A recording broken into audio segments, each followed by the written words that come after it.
দাঁড়াও, আমি আছি তো। তেনার কাবার জিকানো নিয়ে যাবে, দাও আমাকে। ইন্দু দিদি যে কইলো, আমার কথা কানার কি কোনো গুরুত্ব নেই নাকি? দাও আমাকে, দাও। যাও যাও।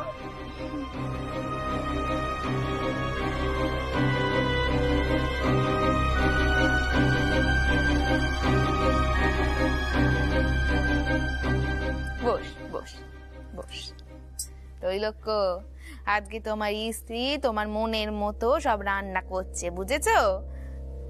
বড্ড ভালো মেয়েও। আমি যে ওকে এ বাড়িতে এনে কোনো ভুল করিনি সে কথা কেন বারবার পেমান করে দিচ্ছে। ওমা, এই তো এসে গেছে, এসো।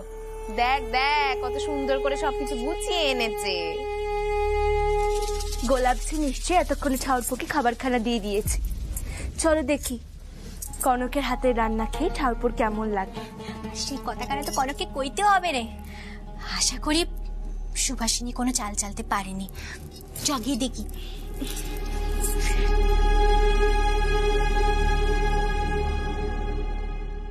সব পদ আমি রাঁধিনি, শুক্তো আর এই ডালকানা আমি রেঁধেছি। বাকিগুলো বৌঠানদের পাকা হাতের রান্না। আপনি আমার রান্না কেন কে দেখেন কেমন হয়েছে।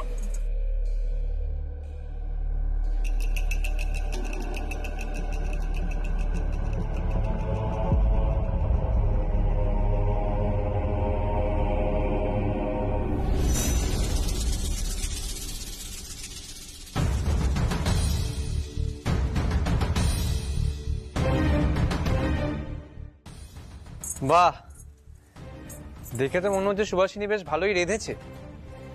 যেই রান্না গন্ধেই এমন মন জয় করে নেয়, তার স্বাদ তো অতুলনীয় হবেই। এ দেখ,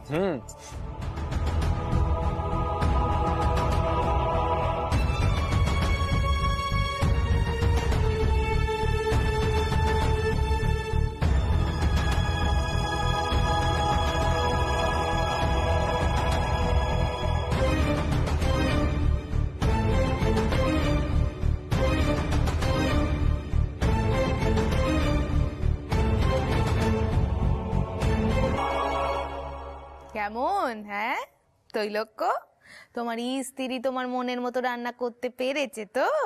আমি তো আগেই বললাম সুভাষিনী বেশ পাকা হাতে রাঁধুনি।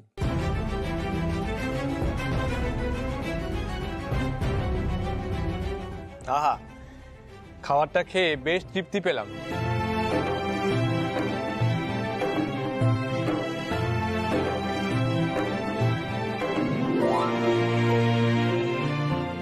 সে একই ঘটনা ঘটলো।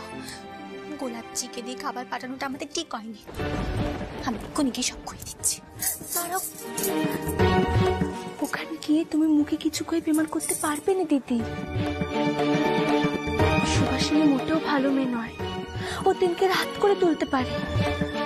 তবে কি রোজ রোজ এমনটাই চলবে নাকি? কনক রাঁধবে আর সুভাষিনী নাম কুড়বে। আমরা যদি ঠাউরপোকে গিয়ে ওই খাবারখানা আগে দিত, তখনও সুভাষিনী কই দিত যে কনক ওই শুক্তো আর ডাল রেঁধেছে। তখন ঠাউরপো ওই খাবার থালা ফেলে দিয়ে উঠে চলে যেত। কি অশান্তি না হতো ভাবো। তাহলে ইন্দু, আমরা কি সব চুপ করে মেনে নেব? আমরা কিচ্ছুটি করবো না। দেখছি দিদি, ওই অন্যায় আটকাতে আমাদের যেভাবে হোক শিগগির কিছু একটা ভাবতে হবে। বুঝলে সুভাষিনী, রোজ এরকম 2-3 পদ তুমি রেঁধো, বাড়ির সকলে কিন্তু বেশ খুশি হবে এতে। নিশ্চয়, এত ভালো যখন রান্না করছে রোজ 2-3 পদ করে ওকে রাঁধতেই হবে, তাই না সুভাষ বউ? শোনো সুভাষ, তোমার স্বামী তোমাকে যেমন যেমনটা বলছে তুমি কিন্তু ঠিক তেমনটাই করো, বুঝেছো? আর একটা কথা মনে রেখো, তুমি যদি সৌর ঘরের স্বামীর মন জয় করে ফেলতে পারো তাহলে কিন্তু সকলের মন জয় করতে পারবে।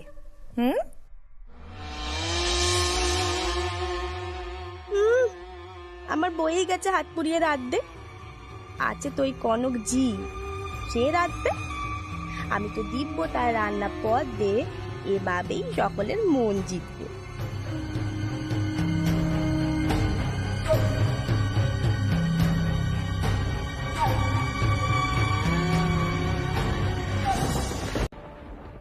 জয় মা, জয় মা। ছোট মামা, ছোট মামা, আমি যাই, সকলের পেশাদ দিয়ে আসি গিয়ে। যা ওরিদে, হ্যাঁ শোন শোন, ক ক ক না তাক, তুই যা দিয়ে যা। ছোট মামা, কি হয়েছে গা? হ্যাঁ, তুমি অমন করে বুকে আগ বোলাচ্ছ কেন? ও কিছু না, একটু গলা বুক চলছে বুঝলি। হ্যাঁ, ও সে কি গা? পিঠ তো অমল হলো নাকি? আমি যাই কবরেজে কে, তুই আমার কওনি কেন এতক্ষণ ধরে? হ্যাঁ আমি যাই। এই তাড়া যাই কি, যাই কি, একটুখানি গলা বুক চলছে তার জন্য নাকি কবিরাজ ডাকতে যাবে? শুনবে না? না। তুমি কথা শুনবে না তো? ঠিক আছে, আমি তবে ছোট মামিকে গিয়ে কই। এই তুই আমার জ্বালা আরো বাড়াস নি তো? তুই কি আমার শত্রু নাকি? হ্যাঁ, অমন কেটে চেয়েছিস কেন আমার? আমি কেটি চাইছি? হ্যাঁ। আমি তোমার কেটি চাইছি? না। এ কথা তুমি কইতে পারলে? কেতি নয় তো কি? কেতি নয় তো কি? তো ছোট মামি যদি জানে, সে তো আমার খাওয়া দাওয়ায় আরো রাশ টানবে। ও ও কি, একটু গলা বুক জ্বলছে, ও জল খেলে ঠিক হয়ে যাবে। তোরে এই নিয়ে এত ভাবতে হবে না, তুই যেখানে যাচ্ছিস সেখানে যা। দাঁড়া দাঁড়া, আমি দেখাচ্ছি। দেখ, কইবি নে, কাউরে কিচ্ছু কইবি না কিন্তু। কেন কইব না? কেন কইব না? আমি কইব। আমি ছোট মামিকে। ও কোথায় দাও? আপনি আপনি কি কোথায় দাও? হ্যাঁ আপনারা কারা? আমি আমি আমি আমি যোগেনের মা, আর এই আমার যোগেনের স্ত্রী গো। আমরা বড় সমস্যায় পড়ে আপনার কাছে এসেছি। আমার যোগেন আপনার বড় ভক্ত, সে আপনাকে দেখে সন্ন্যাস নিতে চায়। যোগেন সে ছিল আমার কাছে, কিন্তু মা তোমরা কেন এছো? আসলে আমরা তেনাকে কিছুতেই বোঝাতে পারছি না, সংসার ত্যাগ করতে তিনি একেবারে উঠে পড়ে লেগেছে। কিছুকাল আগেও তো এমনটা ছিল না, কি যে নেশায় তেনাকে ধরলো। আমার বেলার একেবারে সংসারে মন নেই, সে আজকাল কোনো দায়িত্ব নিতে চায় না, কিছু বললেই বলবে সন্ন্যাস নিয়ে নেবে, তাতেই নাকি তার মুক্তি। ওটাও কি নিজে থেকে ও কি করো গা? ওই দেখো কান্ডি। চালো গো, ওটো। তুমি না মা, পায়ে পড়ছো কেন? কয়ে দিন আমি কি করবো? আমার একমাত্র বেটা যদি সন্ন্যাস নিয়ে নেয়, আমাদের সংসারটা কেড়ে ভেসে যাবে না। ওর মনটা আপনি বদলে দিন না, ওর মনটা বদলে দিন, ও যেন আবার সংসারে মন মতে ফিরে আসে না। দেখিনি কি বিড়ম্বনায় পড়লুম। হ্যাঁ গা মা, তোমার বেটা আমার নেশা লেগেছে, আর আমার এই কইছো সে নেশা কাটিয়ে দিতে। সত্যি বাবা, এতে ছোট মামা কি করবে? আপনার বেটাই তো নিজে থেকে ছোট মামার কাছে ওতে দিয়ে পড়েছি। হৃদে মাগো, চিন্তা করো না, আমি তোমার বেটারে কইছি সে যেন সংসারে ফিরে যায়, কিন্তু তোমাদের দুজনকে যে আরো বেশি করে তারে বাঁধনে বাঁধতে হবে। হ্যাঁ,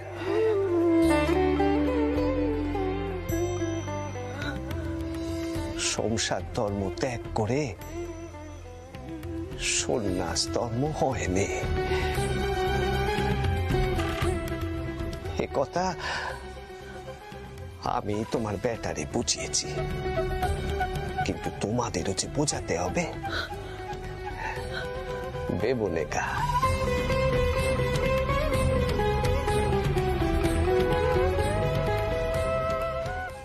আমার মা ভবতারিণী তো আছেনি, তিনি ঠিক সব দিক রক্ষে করবেন। দেখো, ঠিক রক্ষে করবেন।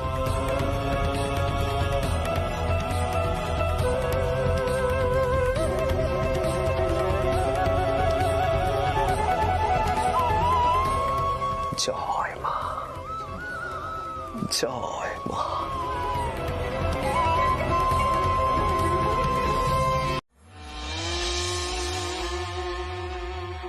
তেনার মনে কি করে আবার জায়গা করব কিছুতেই বুঝতে পারছি না। আমি এভাবে কোনটা চয় থাকতে পারবো না। দেখি দেখি মঙ্গলা কি খবর আনে। ও দিদি। হ্যাঁ মঙ্গলা, তুই এবার শত্রুপক্ষের উপর নজর রেখেছিলি? রেখেছিলুম তো গো দিদি, দেখলুম তো কনককে হিন্দু বউয়ের ঘরে গিয়ে ঢুকেছে। এ জানে দুজনে কি সলা পরামর্শ করছে। ওই দুজনের জোর যদি আমি ভাঙতে না পারি তাহলে কিন্তু সুবিধে করে উঠতে পারবো না। আমাকে যেভাবে হোক আমার জায়গাখানা ফিরে পেতেই হবে। হ্যাঁ গো দিদি, একটা বুদ্ধি বার করো তো, যাতে তুমি সবার সামনে আবার মাথা উঁচু করে চলতে পারো, স্বামীর মন ফিরে পেতে পারো। সেটাই তো ভাবছি। এমন একটা আঘাত আনতে হবে আমার শত্রুপক্ষের ওপরে যাতে ওদের মুখের ওপর চাই পড়ে যায়। কি রে, তোকে যে গোলাপজিকে ডাকতে কইছিল সে কথাটা কি ভুলে গেছিস? বোঝো কান্ডি, তোমার কোন কথাটা আমি কবে ভুলে গেছি বলো তো। কিন্তু তোমায় কি বলবো গো দিদি, এবারে জিয়েরা তোমার নাম শুনলে এমন মুখ জামটা দেয় নে। কি ওই গোলাপজির এত সাহস? সেটাই তো বলছি গো, যেই আমি ওকে গিয়ে কয়েছি তুমি ডেকেছো, অমনি কি বললো জানো, আমার হাতে এখন ঢের কাজ, পরে যাব। ওই ঝিটা ওই দুটো বউয়ের দলে গো, দেখো আবার হিন্দু বউ হয়তো বারণ করে দিয়েছে তোমার হুকুম না মানতে। দাঁড়া দেখছি। গোলাপজি, গোলাপজি, যেখানেই থাকো এক্ষুনি এখানে এসো। শোনো দিদি, এমন ভাবে একদম বলবে না যেন আর কোনো আসপত্তা না করে, বুঝেছো তো? বলো গো, আমি হেসেলেছিলুম। জি হয় তোর এত কিসের গুমর? মনিবের সাথে কেমন ধারা কথা কইতে হয় সেই কথাখানাও কি তোকে শিখিয়ে দিতে হবে? এখানে যখনই ডাকবো তখনই চলে আসবি, নাহলে তোর হাল এত খারাপ করবো না। এরকম বেয়াদপি যদি আমি আরেকটি বার দেখি তাহলে কিন্তু এবার আমার হাত উঠবে। ঝিদের মাথায় তুললে এরমই হয় গো দিদি।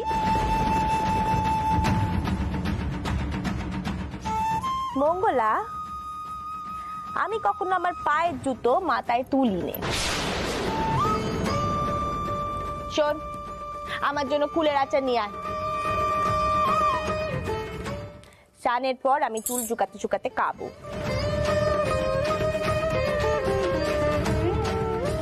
যা।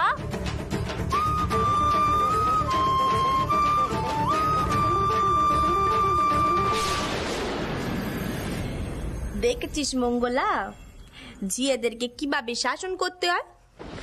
আমার জায়রা এদের সাথে এত গা ঘষাঘষি করে, সাহস পাব না তো কি হবে? সুভাষ বউ,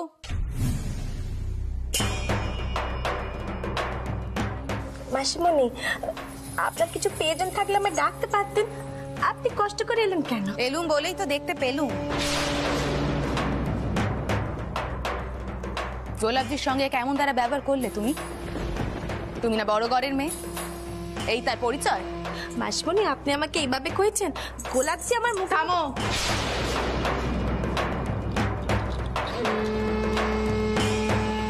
তৈলক্যকে রেঁধে খাওয়ানোর নামে এত বড় মিথ্যাচার কেন করলে তুমি?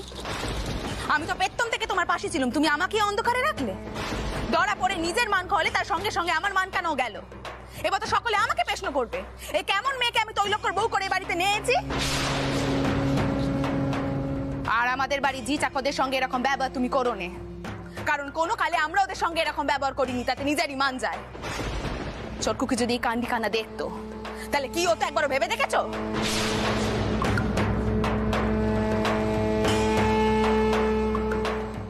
আমি তোমাকে সাবধান করতে এলাম, ঠিক পথে চলো। এত বড় ঘরের বউ হয়েছো, সেই মান কানা রেখো, নিজের জায়গা কানা এভাবে কুইও নে।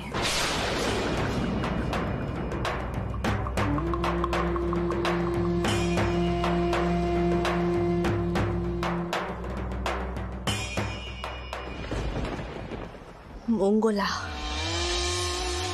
ওই কনক নিজের ভালো রূপখানা সকলকে দেখাচ্ছে, আর আমি সকলের কাছে হয়ে উঠেছি চক্ষুশূল।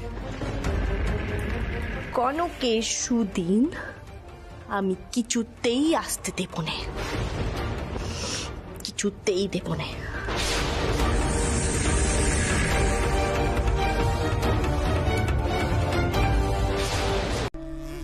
আসুক ওই গোলাপ জিয়াজ, যত মুখ আমি শুনেছি না সব ঝাল আমি ওর উপর ঝাড়বো। এই আয়, আরে কোন তোকে ডাকছে না তখন থেকে, হ্যাঁ? শুনিস না কেন কথা? এই তোকে যে আমি কুলের আচার এনে দিতে বললাম, এনে দিলি না তো? তোর এত বড় স্পট ধাতি আমার কাজ করবে না? এগে আমি হেসেলে আমি রান্না করছিলুম, চান না করে আমি আচার ধরতে পারবো না, ছোট গিন্নিমা বারণ করেছেন। তোমার কাছে তো মঙ্গলা আছে, তাকে পাঠাও না, সেও তো এনে দিতে পারে। তা না, তখন থেকে আমাকে হাঁক ডাক করছো, আমার কাজ আছে অনেক। কি? যত বড় মুখ নয় তত বড় কথা। এক চলে না আমি তোমার সাহস কেন?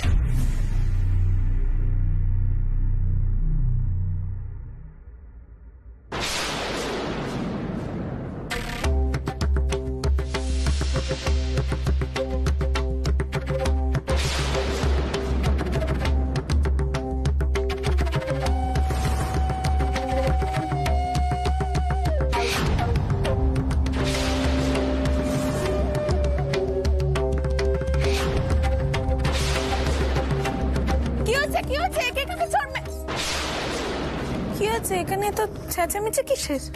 হ্যাঁ,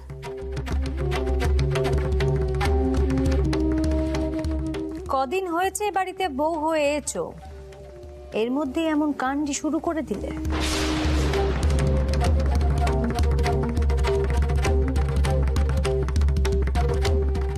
এমন ধারা আচরণ এই বাড়িতে এর আগে কখনো কেউ করেনি।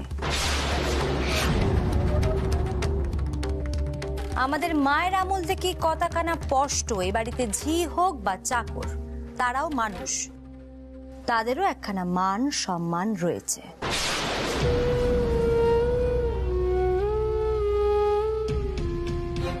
তারা দিন রাত আমাদের সেবা যত্ন করে, তাই তাদের যতটুকু মান সম্মান পাওয়া উচিত ততটুকু আমাদেরকে দিতেই হবে।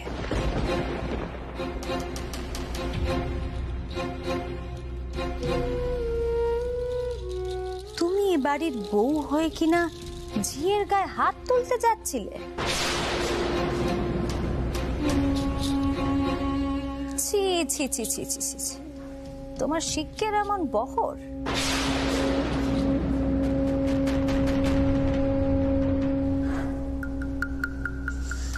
এমন দ্বারা আচরণ আমি যদি আর একদিনও দেখি, তাহলে তার ফল কিন্তু তোমার জন্য ভালো হবে না, এই কথাখানা মনে রেখো। মা, গোলাপজি আমার মুখে মুখে তর্ক করছিল, তার মান আছে আমার মান নেই? একজন জিয়ের সামনে আপনি আমাকে এইভাবে কইলেন? গোলাপ, সুভাষিনী বউকে তুই কি করেছিস? মা, উনি আমায় আচার আনতে কয়েছিলেন, কিন্তু চা না করে আপনি আচার ধরতে মানা করেছেন, তাই আমি বলছিলাম মঙ্গলাকে এনে দিতে।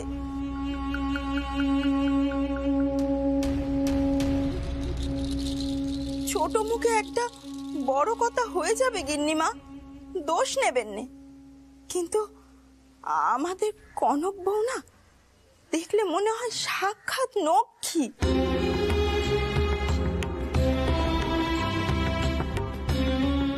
কি মধুর স্বভাব, সবার সাথে কত নরম সুরে কথা কয়, তার মনে কত দয়া মায়া। আর এই ছোট বউ সারাক্ষণ যেন বিষ উগড়চ্ছে।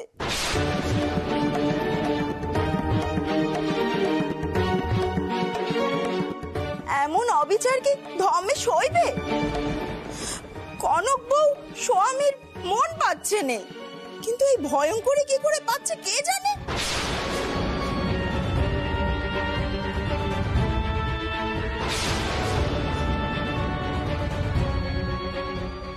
দেখছেন তো মা,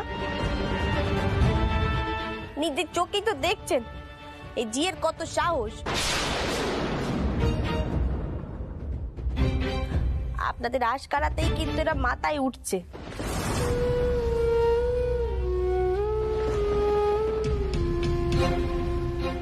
আমাকে অপমান করছে, এই কথা কানা কিন্তু আমি তেনাকে কইব। গোলাপ, এই কাজটা কিন্তু তুই ঠিক করিসনি। সুবাসিনী বাড়ির বউ, মান পেতে গেলে কিন্তু মান আগে দিতে হবে। এই কথাটা তুইও মনে রাখবি সব সময়। যা, এখন নিজের কাজে যা, এই বিষয়ে আমি তোর সঙ্গে পরে কথা কইব। যা। পরে কথা কেন কইবে ছোটকু? কি গোলাপজি তো সকলের সামনে সুবাসিনীকে এতগুলো কথা কইলো, তাহলে তুই কেন সকলের সামনে গোলাপজিকে কিচ্ছু কইলি না? একখানা কথাতে ছেড়ে দিলি? ছোটকু কি বাড়ির একজন জি বাড়ির বউকে এইভাবে অপমান করছে, কার পেশায় আমাকে একটু কত?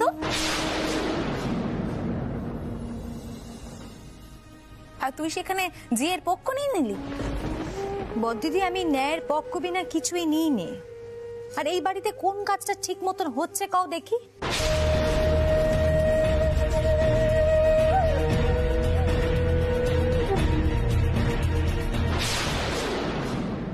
তৈলক্য, তৈলক্য, এদিকে একবার এসো।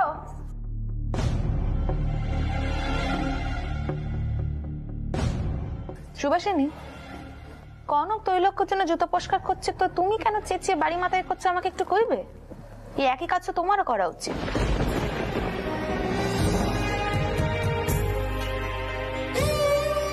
তুমি তো সেসব কিছুই করছো না, না সংসারের কোনো কাজ করছো না রান্না বান্না করতে পারছো। অথচ যে মেয়ে তার স্বামীর জন্য রান্না বান্না করছে, স্বামী সেবা যত্ন করছে, ভালো মন্দ সুবিধে অসুবিধে আরাম সবটা দেখছে, তুমি তাকে এখানে এনে গালমন্দ করছো?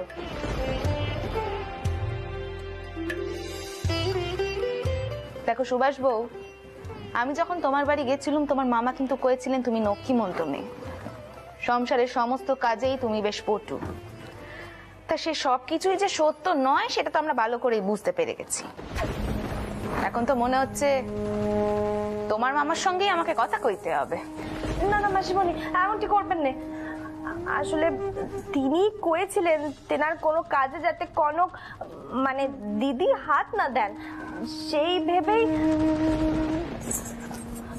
মা মা, আপনি বিশ্বাস করেন আমি সেই ভেবে করিনি। তুমি কি ভেবে কি করছো সেটুকু বোঝার বয়স আর অভিজ্ঞতা দুটোই আমার রয়েছে। মিথ্যে কথা বলার একখানা সীমা থাকে।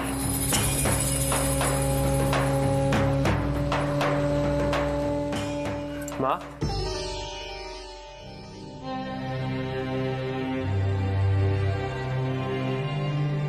তুমি আমায় ডেকেছো? বাবা তৈলক্য, তুমি তো ন্যায্যিকতার মানুষ, কিন্তু বাড়িতে যে একের পর এক অন্যায্য কাণ্ড ঘটে চলেছে সে কি তোমার নজরে পড়ছে নাকি পড়ছে না? কেন, আবার কি হয়েছে? ঠাকুরপো, আমি তোমাকে সব কইছি।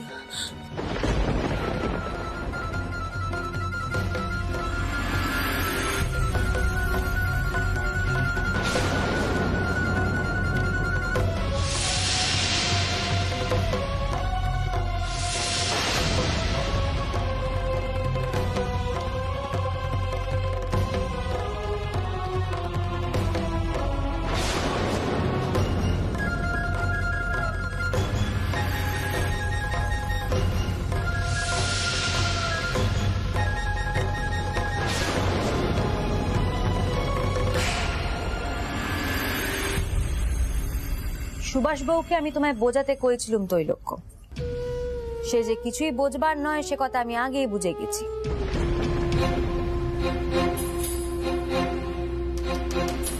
তাহলে তুমি ওকে শাসন করো। সে যদি ভালো কথায় না বোঝে তাহলে তাকে অন্যভাবে সামলাতে হবে।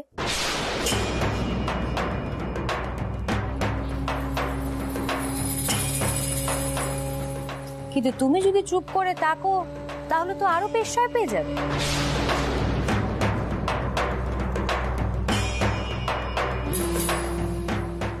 কনক বউয়ের সঙ্গে ও যা ব্যবহার করে সে কথা তো আর বলার মতো নয়। বাড়ির ঝিয়ের গায়েও হাত তুলতে গেছিল, সে কথা তুমি জানো? এত সব কাণ্ডে ঘটে যাওয়ার পরেও তুমি কি বিহিভ করবে নাকি এখনো মুখ বুজে থাকবে?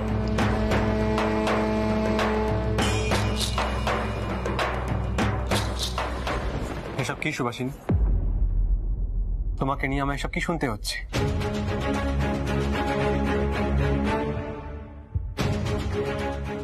সংসারের সকলের সঙ্গে মানিয়ে চলার কোন রকম ক্ষমতাই তোমার নেই দেখছি। যে মাসিমণি তোমাকে পছন্দ করে বাড়িতে এনেছিলেন, সে মাসিমণি তোমার উপর রাগ করছে। কই আর বৌঠানদের নিয়ে তো এরকম অশান্তি হচ্ছে না? তাহলে তোমাকে নিয়ে এত অভিযোগ কেন? আপনি আমাকে ভুল বুঝবেন না, আমি বুঝতে পারিনি কি যে বুঝতে পারো? এখানে না বোঝার মতন তো কিছুই নেই। আমি তোমাকে বলেছিলাম যে কনকের সঙ্গে কোনো কথা না বলতে, আর তুমি ওর সঙ্গে খারাপ ব্যবহার করেছো কেন সুভাষিনী? তুমি কি সত্যিই ভালো আছো?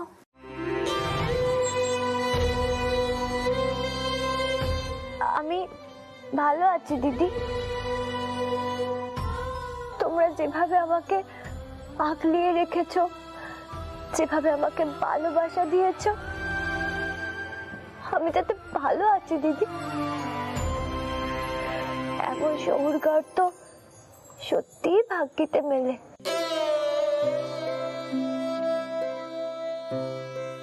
সারদা মা করেছেন না নিজের কাজ করে যেতে, আমি মায়ের কথাই মেনে চলবো। হ্যাঁ দিদি,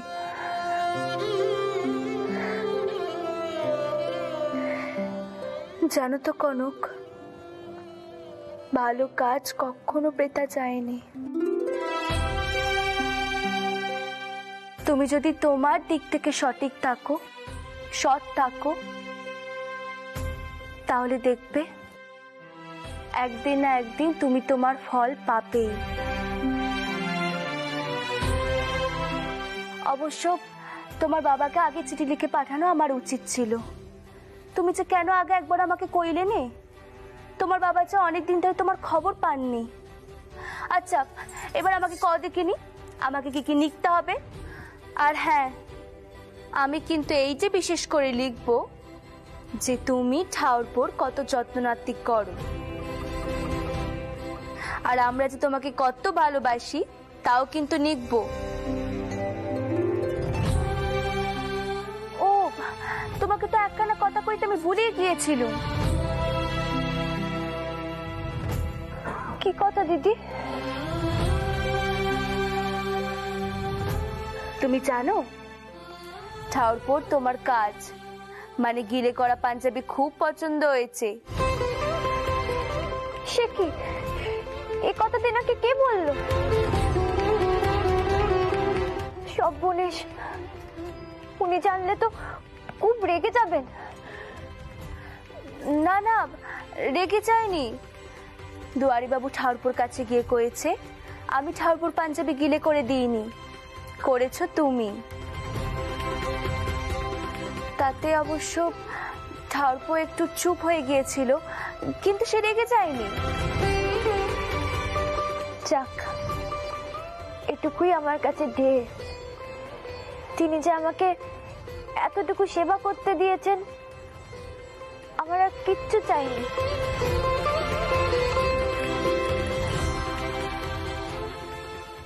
কেন চাইবে না? তোমার যে অনেক প্রাপ্য কনক। আমি তোমাকে কইছি নি, একদিন তুমি তোমার চাওয়ার থেকে অনেক বেশি পাবে, আর সেই পাওয়াকে মাথায় করে রেখো, কেমন? বৌরানীমা, আসবো? হ্যাঁ, এসো। আমার একখানা আর্জি ছিল। কি হয়েছে কও? আমার স্বামীর শরীরখানা না ভালো যাচ্ছে না, বড্ড রুগ্ন হয়ে পড়েছে। একখানা ব্রেত করব, যদি 3 দিন ছুটি দাও। কিরকম ব্রেত? এই ব্রেত করলে স্বামীর আয়ু বাড়ে গো। বট সাবিত্রীর ব্রত। বলছি এই ব্রত কেমন করে পালন করে গো? ওই যে 3 দিন উপোস থাকতে হয় গো, কিন্তু জল খাওয়া চলে। তারপর 3 বেলা চান করে শুদ্ধ হয়ে ওই যে গঙ্গার তীরে একটা জাগ্রত বট গাছ আছে, ওইখানে মা সাবিত্রীর নাম করে জল ঢালতে হবে গো।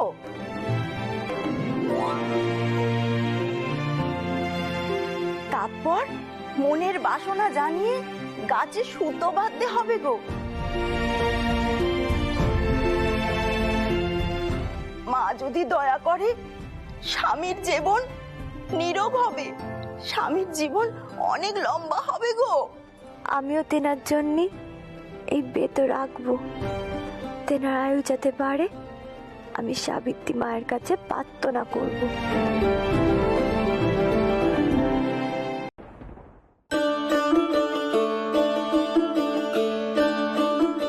আসো।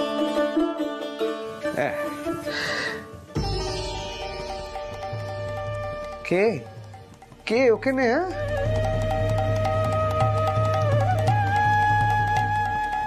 ওমা যোগেন, ওখানে দাঁড়িয়ে আছো কেন? এসো এসো এসো এসো, ভেতরে এসো।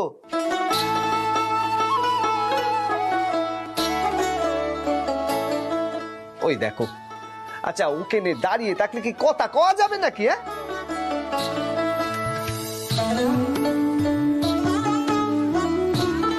না তুমি কিছু শুনতে পাবে। এসো এসো দেখিনি, আগে ভেতরে এসো, এসো ভেতরে এসো, এসো।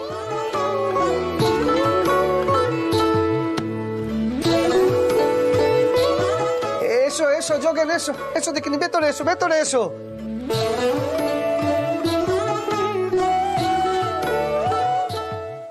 ও কি গা, লজ্জা পাচ্ছ কেন? এসো এসো এসো এসো, ভেতরে এসো, এসো এসো দেখিনি। হ্যাঁ গা, তোমার মুখ কানা তো একেবারে শুকিয়ে গেছে। দাঁড়াও। হ্যাঁ গা, ওরে কিছু খেতে দাও দেখিনি। না না টাউর, আমি কিছু খাবো না। আমি তোমাকে কিছু প্রশ্ন করতে চাই টাউর, করতে পারি? প্রশ্ন করবে? বেশ তো, কর। তোমার মনে যা আছে বলো আমারে। ঠাকুর, তুমি আমাকে বলেছিলে পিছুটা নিয়ে সাধক হওয়া যায়নি, কিন্তু তোমার সাধনার পথ আমি যে বুঝতে পারলুম না ঠাকুর। এই মন্দিরে দেখছি তোমার সংসার আছে, তোমার স্ত্রী রয়েছেন, তুমি তেনার সেবা নিচ্ছ, যত্ন নিচ্ছ, তার মানে তুমি সংসার ধর্ম পালন করছো। তাহলে তুমি সাধনা করছো কিভাবে ঠাকুর?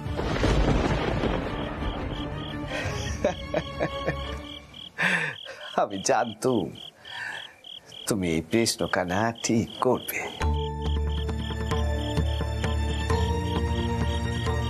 ভালো করেছো, বেশ করেছো। মনে কখনো কোনো দ্বন্দ্ব রাখতে নেই। যোগেন,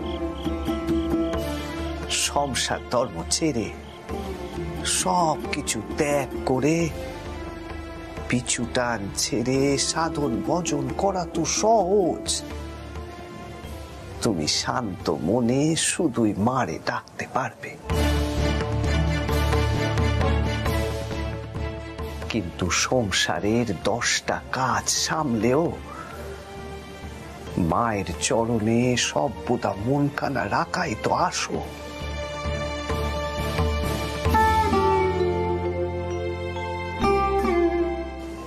সংসারে থাকতে হয় রাজহাঁসের মতো, শুধু দুধটুকু নিতে হয়, আর বাকিটা পড়ে থাকবে।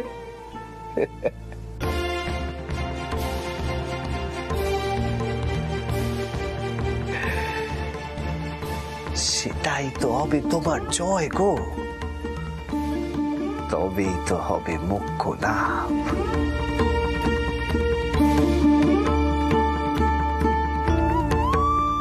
আর সংসার ধর্ম ছেড়ে শুধু সাধনা করলেই যে তুমি সফল হবে এমনটাও তো নয়।